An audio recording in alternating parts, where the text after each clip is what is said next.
Well, good afternoon and welcome to the Lanzarote news for this week. And we've got a pretty action-packed episode for you. We'll be talking about Dia de Canarias on the island, a horrific accident at Timanfaya, which ended up with a lady and her 6-year-old daughter suffering burns. The tourist tax proposal is not going to be happening. Holiday lets are now the largest sector in tourism. There's been a massive fire this week at Zonzamas, the rubbish dump near Arrecife. UD Lanzarote failed to win promotion to the division above them. And finally, we'll be talking about wheat being given away by the Cabildo for owners who have derelict or abandoned fields. So stay with us and watch to the end, because there's lots to learn in the next 10 minutes or so. It's extremely windy here today, so you can probably hear the palms rustling the other side of the camera, but hopefully this thing on my microphone will prevent too much noise coming over my audio. Now, it's been Dia de Canarias here this week, and that's the day where all Canarians celebrate the region becoming an autonomous region of Spain in 1983, and it's a day where they celebrate all things Canarian. There's lots of Canarian dancing that goes on. There's meals with families, special meals in restaurants. Most people go out in the sort of traditional Canarian garb with the hats and the things around their waists, and ladies with big skirts and again the hats that they used to wear in old times here in the Canaries. And it's just a really nice celebration here. It's a very pleasant place to be on Dia de Canarias. That was on Thursday.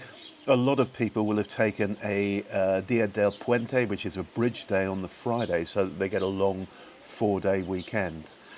One of the things they did in Arrecife, which I thought was very cool, they lit up the Arrecife Grand Hotel in the colours of the Canarian flag. Now, this awful story that happened at Timanfaya this week, any of you who've been to Timanfaya will know that there's a kind of fire pit there where one of the guys puts a bush down into the bottom of the pit where it's extremely hot and the bush bursts into flames.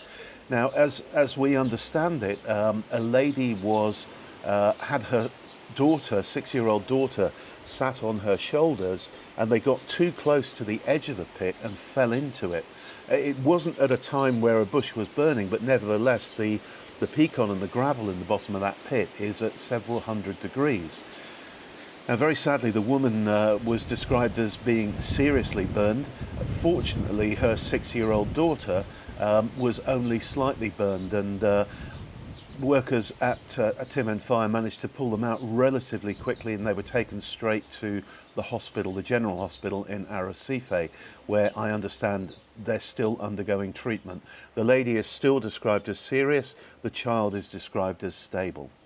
Now, I actually mentioned last week that the PSOE, or as we call them here, the PSOE, which is I suppose the equivalent to the Labour Party in the UK, it's the left-wing party here, they actually put their support behind the demands for having an eco-tax or a tourist tax for Lanzarote. And it's the first time one of the major parties has come out in favour of this. They proposed at a plenary session at the Cabildo on Thursday of this week that it's something that should be discussed within the Cabildo, which is kind of our parliament for Lanzarote. But their bid to have it on the agenda and discussed was beaten down by the Partido Popular, which is the leading party in there, and in the end on the vote it failed. So that means there is no possibility of even discussion about a tourist tax in Lanzarote for the foreseeable future, because the current parliament still has 3 years to run and it's not going to be on the agenda.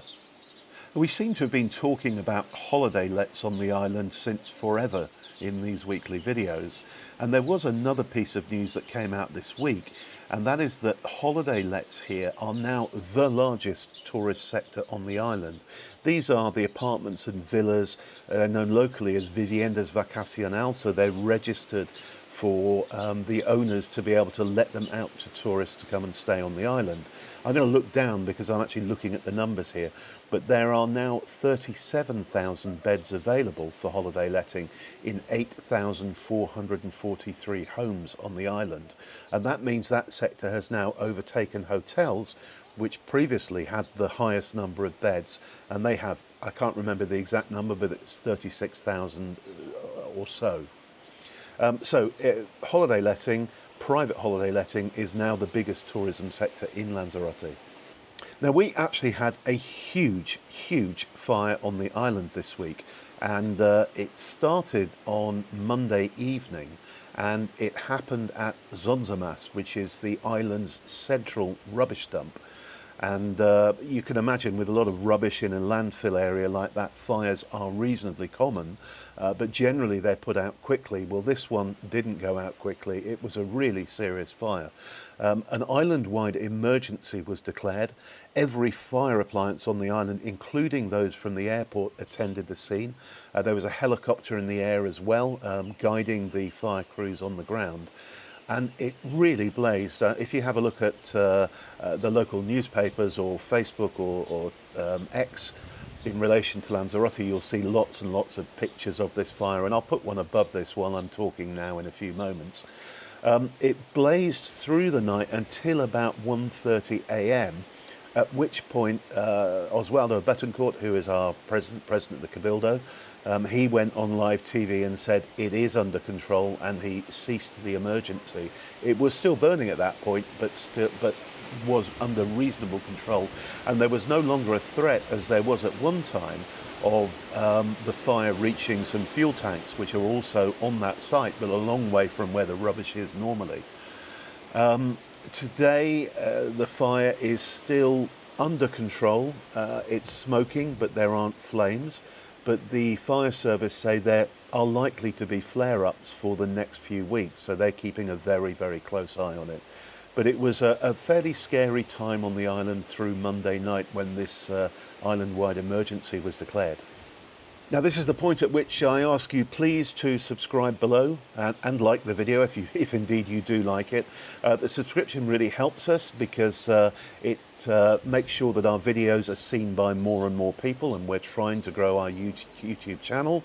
The like is obvious, and if you've got any questions or you want me to cover something in any of these videos, please leave a comment below. I read every single one of them, and I pretty much reply to them all unless there isn't any kind of question in them. Now, a football team, UD Lanzarote, has failed in their promotion bid. They played one of the games in the quarter-finals of the playoffs, and forgive me if I've got this wrong, I'm really not a football expert, but they lost the game 1-0, which means they're out of that little playoff situation now.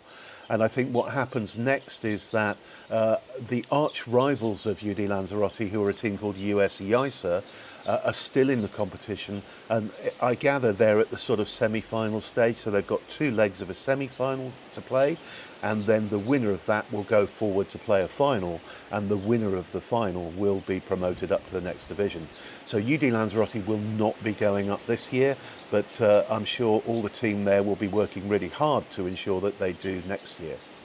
And finally, and I love this story, if you've driven around the island a lot as I do, you'll see, particularly in the north, that there are lots and lots of terraced fields coming down from the hills, but they're empty, and that's because the farmers who once farmed them and grew produce for the island have effectively abandoned them and stopped using them for that. The Cabildo have put together a plan to buy thousands and thousands of kilos of wheat seeds, and they're going to give them away free to the farmers to plant in their abandoned fields. And the wheat will provide food for the local animal population and also shelter for some types of animal. But more importantly, it will secure the soil so that those terraces, when we do have rain, which doesn't happen very often, so those terraces don't get swept away by the torrents of rain. And that's it for this week. Thank you so much for watching. We value every single one of our viewers on this channel, and we'd love you to join us every week when we post your weekly news from Lanzarote. Bye for now.